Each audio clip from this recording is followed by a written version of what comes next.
Hi everybody and welcome back to my modeling channel. So today we're going to build an ATR-72 from F-Rsin plastic model, scale 144. And let's see, well, it's coming straight out of a bag, so I ordered it and I store it long time, for quite a few years. So I have just to take it out. I don't have the box anymore, so but we're going to be able to do that kit review all together in any case. So I will start it up and we're gonna start basically that kit review with the fuselage.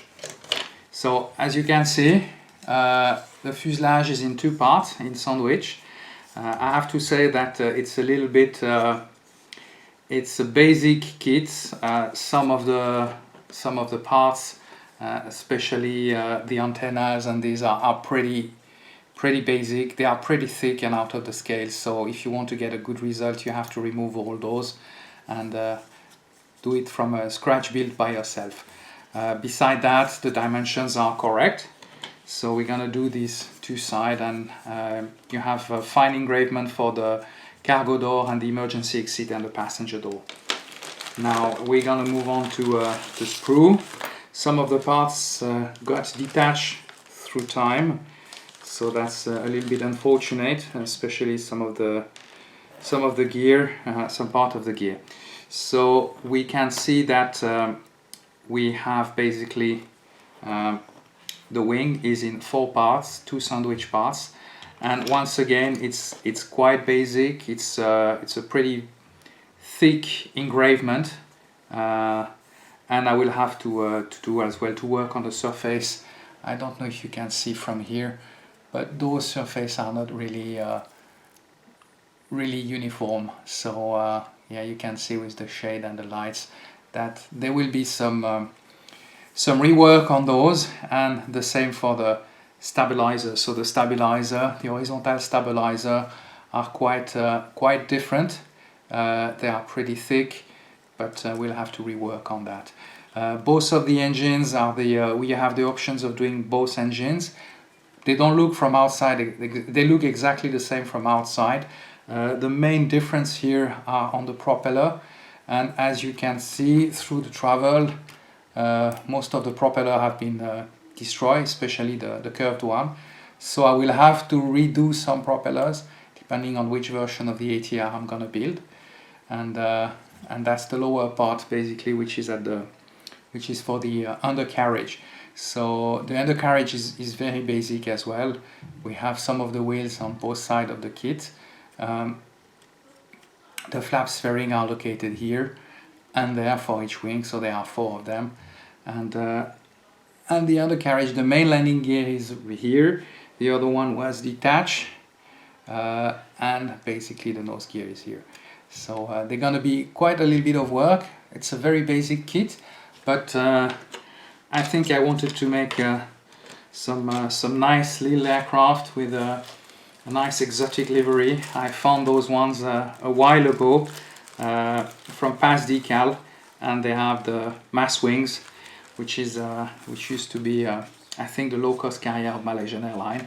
And so you can see sometimes those aircraft operate down there in Southeast Asia. So as I used to live there for quite a few years in Southeast Asia, I wanted to have some good memories. So enough of talking, and let's start building that little kit. So we're gonna start this build by preparing our parts. Initially we're gonna prepare the fuselage, and of course you have to do some adjustment on the part. I have to say that those F-Rsin kits are for experienced modelers.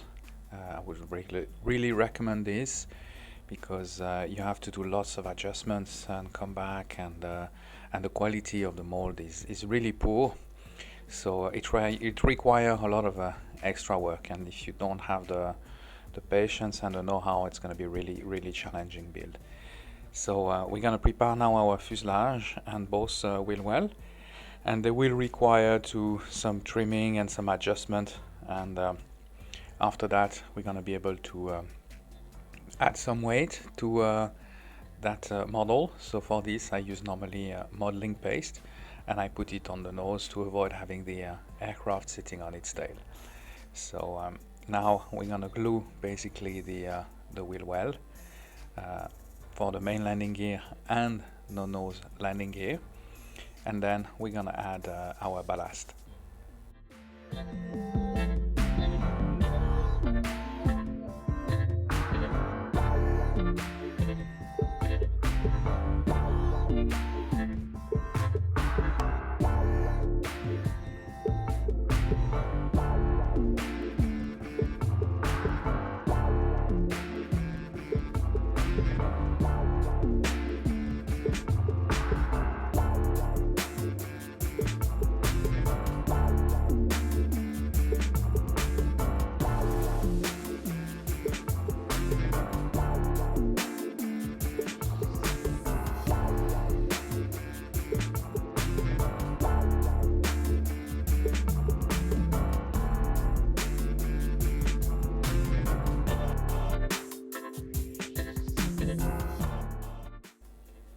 Now, to make sure we have a proper bond, what I will do is I will add some adhesive tape on my fuselage, and then of course I will glue again. I'll put some more glue in those parts, and then basically I will make sure that the bond is really tight by adding some masking tape, and that will do the trick.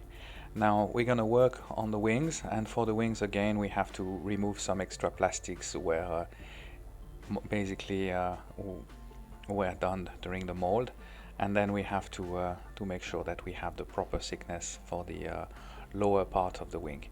Then we're gonna be able to adjust the length, and then of course we'll glue them together, and I will use again some of these adhesive tape to make sure that the bond is correctly set up. After that, we're going to remove all those gaps with some putty, and for this I'm using the white Tamiya putty. The white Tamiya putty has good things. It's drying and the curing time is much faster than the gray one, but I'm normally using both compound, both colors, one after the other one, to make sure that I have the correct layer and I can see basically where is if there is some more holes, and then I can cover it up. So that's the technique I've been using. Of course, when it's dried, we're gonna start removing all the extra putty on the fuselage, and for this I will use a 600 grit sandpaper initially, and then I will remove everything, all the extra putty, and I will also smooth the surface. As I have to say, it's on this F-Rsin kit, the surface sometimes are a little bit rough.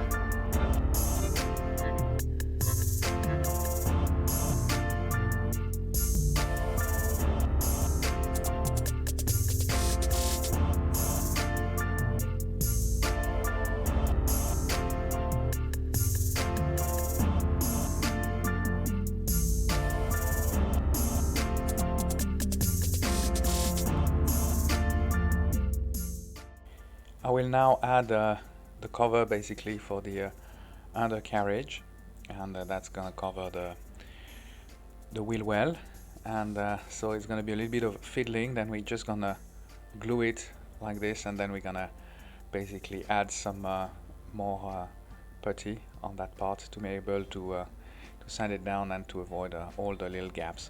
So now I have to do a second layer, as you can see, and that's why I'm using both colors, because that's normally the technique I've been using, and honestly that allows me to see if there is still some gaps.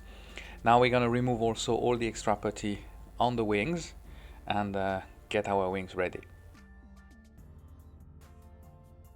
We will now prepare our engine mount. So just to prepare the parts initially, and then glue them together, and of course we're gonna do that for both engines, and then we will fill all the gaps again, but initially, to make sure that the bond is gluing and is correctly done, then I'll use some clamps to keep my engine. Now I will close all those gaps, and then while this is drying, we're gonna remove the extra putty that we had on our fuselage.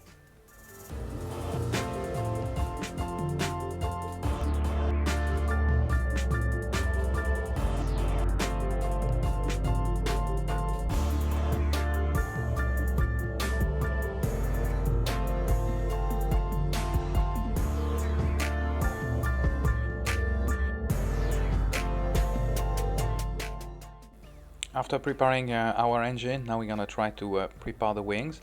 And I did an initial fitting, and then I had to do some corrective action on the wings to be able to have to have my engine fitting correctly and be at the correct position on the wings. After that, of course, we're gonna glue it, and then we'll do the same for the other wings, of course.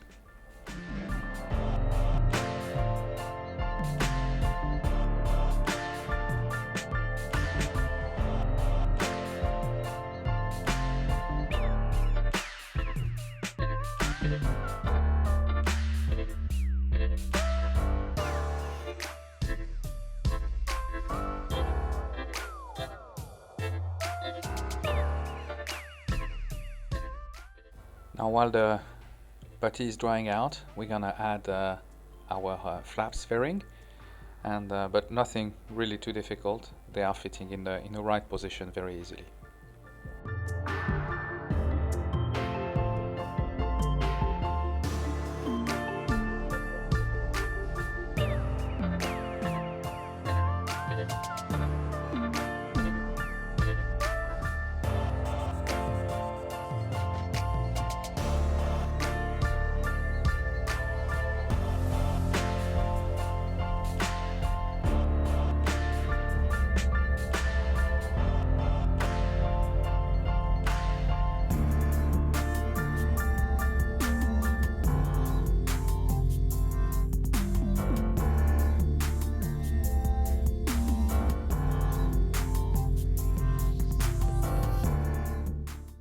So after finishing preparing our stabilizer, we will now remove the extra putty on the lower part of the belly, and as I had to do a second layer, and then we will start rescribing as well some parts.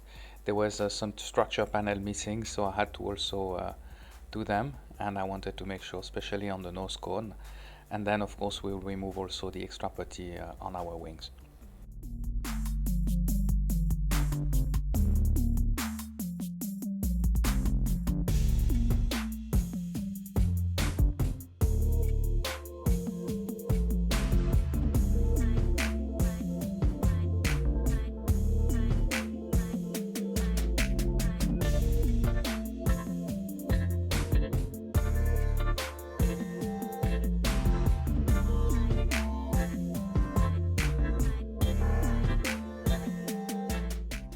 So after finishing gluing the horizontal stabilizer, we're gonna add our wings with the engines on the model, and then of course we will have to close all those gaps on the wings, and for this we're gonna use again some putty.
So after finishing removing all the extra putty, now our plane is now ready for the paint booth.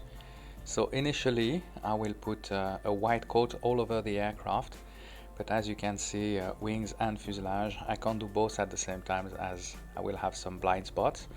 So I will do basically the wings, a big part of the fuselage. I will just leave the underbelly and the nose of the aircraft, let the paint cure, and I will start after that to paint the front.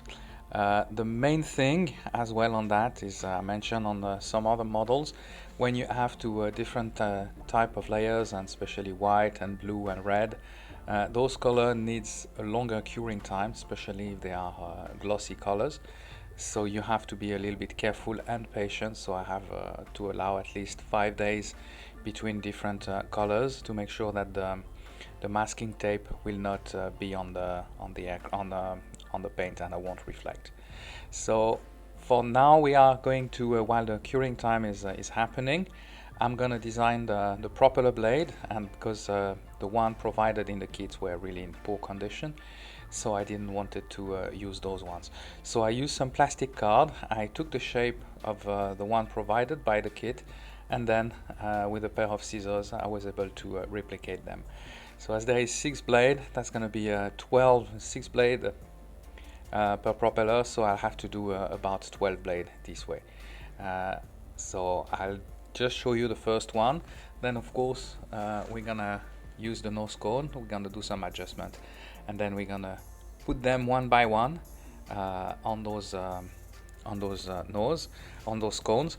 And I have to say that was the challenging part, I think, of the build, because you still need a little bit of experience, and it's a little bit it required a little bit more skills, especially cutting and getting the blade ready. After that, I mean, it's just a little job of a bit of patience, but nothing too difficult to handle.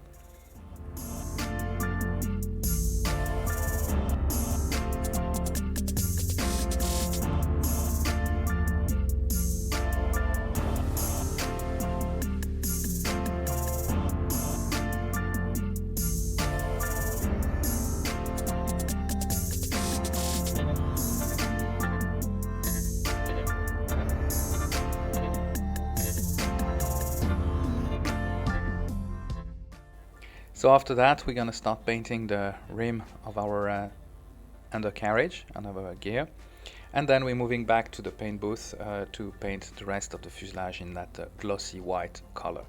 So for this, I'm still using the same Tamiya glossy white color, and then we're gonna be able to go back and work on the undercarriage. This time we're gonna paint the tires, and for this I'm using a matte black color.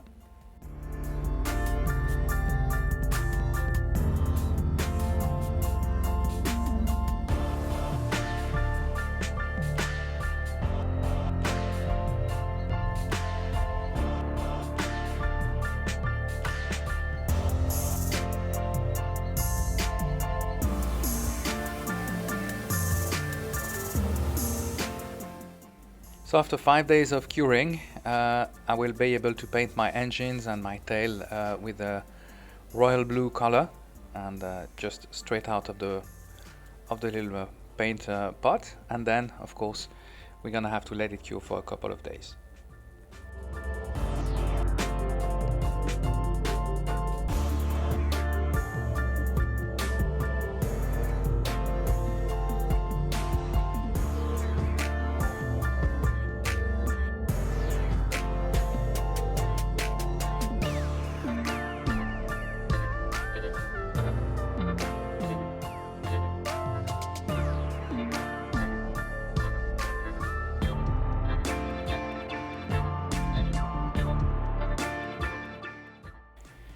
After another couple of days, it's time to put our decals.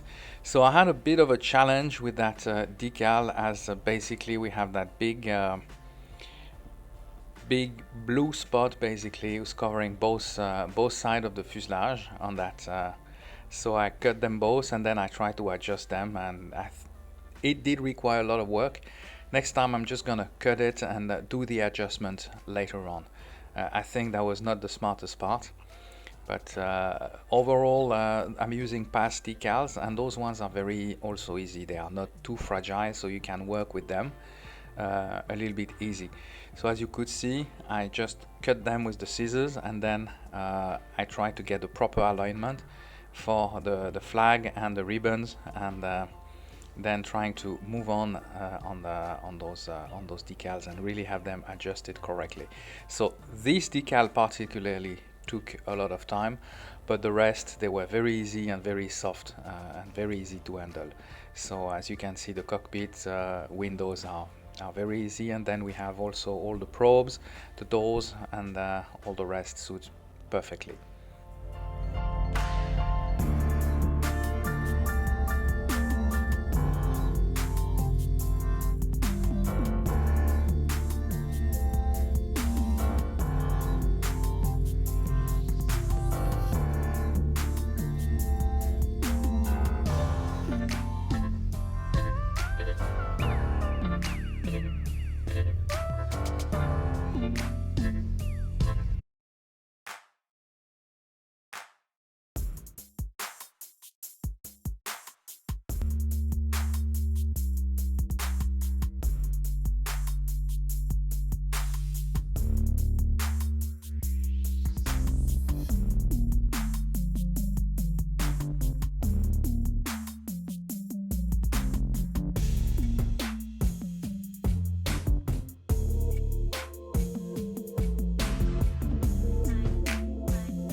So the tail logo has a kind of light green color. So what I was very happy with that decals from PAS Decal, basically they give you a print in a white color, and then that will give you the font, as those decals are laser printed. So basically you have also they are very thin, so you can see the color behind, and depending on the color you're using, you will definitely need those type of white decals. So they were provided in the kit, and I was very happy about that.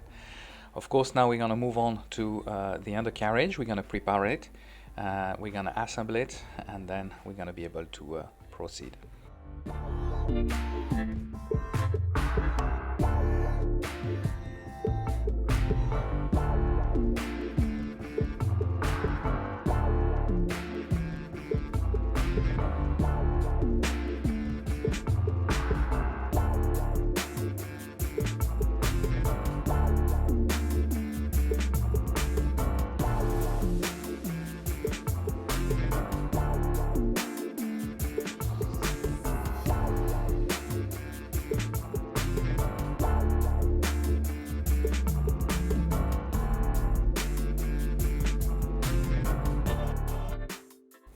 So after finishing preparing our propeller, now we're going to do the touch-up on the undercarriage, as there were some marks, and then we're going to fix it, of course, on the aircraft.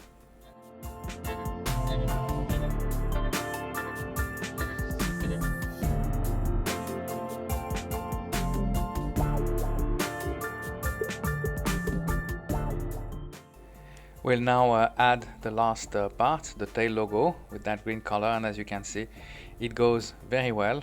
Then once we finished it, we're gonna put the propeller on the engine, and our plane will be ready for display.